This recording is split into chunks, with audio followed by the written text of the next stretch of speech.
Part টুতে তো আপনারা দেখলেনই যে আমি গঙ্গায় স্নান করতে নেমেছিলাম। হ্যাঁ, গঙ্গার ঘাট থেকেই কিন্তু আমি ডন্ডি কেটেছিলাম। সেই কারণে আমার পৌঁছতে একটু তো দেরি অবশ্যই হয়েছিল। আর এখন কিন্তু আমি বড় মার চরণে পৌঁছেও গিয়েছি।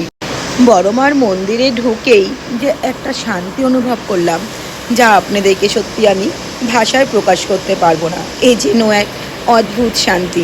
আমি যেহেতু ডন্ডি কেটেছিলাম আর পুজোর ডালা নিয়ে অন্য গেট দিয়ে ঢুকেছিলাম, আমি সেভাবে কোনো ভিডিওই কিন্তু করতে পারিনি। আসলে এটা আমার লক্ষ্যও ছিল না। আমার লক্ষ্য ছিল ভগবানকে, বড় মাকে পুজো দিয়ে যেন আমি শান্তিপূর্ণভাবে মাকে একটু দর্শন করতে পারি।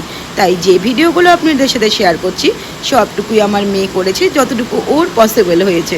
পুজো তো আমি অনেক আগেই দিয়ে দিতে পারতাম, কিন্তু বড় মার কাছে পৌঁছে না মনে হচ্ছে থাক বড় মাকে আগে মন ভরে দেখি, তারপর পুজো দেব। আর এখন কিন্তু আমার পুজো দেওয়াও হয়ে গিয়েছে। একটু দাঁড়িয়ে গেলাম, কারণ সত্যি এই শান্তিটা যেন আমি কিছুতেই হারাতে চাইছিলাম না। মাকে পুজো দিয়েই দেখলাম পাশেই বাবার মন্দির। বলুন তো, মাকে পুজো দিয়েছি, বাবার মাথায় একটু জল না ঢাললে হয়? ভালো দেখায় সেটা? কখনোই না। তাই বাবার কাছেও চলে এলাম। বাবাকে একটু শুধু জলই নিবেদন করেছিলাম, গঙ্গা জল। আমার কাছে না বেলপাতা ফুল কিছুই ছিল না, আর আমার তখন শরীরও আর দিচ্ছিল না যে আমি একটু ফুল বেলপাতা নিয়ে আসি। যাই হোক, বাবা তাতেই সন্তুষ্ট হন জানি।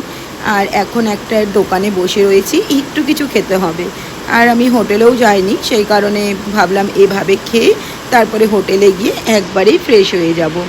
তারপর পাশেরই একটা দোকানে বসে একটু লুচি আর একটু সবজি খেয়ে নিলাম। কি যে সুন্দর টেস্ট, তা এটাও আমি স্বাদটার ভাষায় প্রকাশ করতে পারবো না।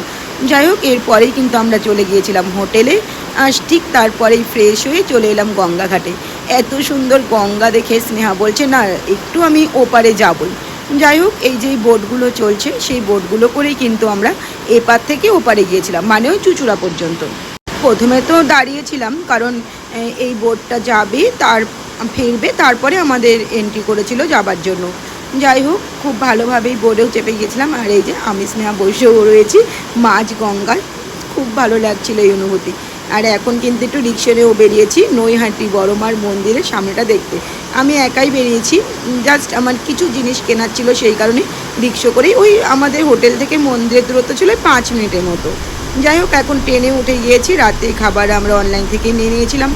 খেয়ে দিয়ে ঘুমিয়ে পড়বো, সকালে উঠে দেখবো বাড়ি পৌঁছে গেছি। টাটা, সবাই ভালো থাকবেন, সুস্থ থাকবেন।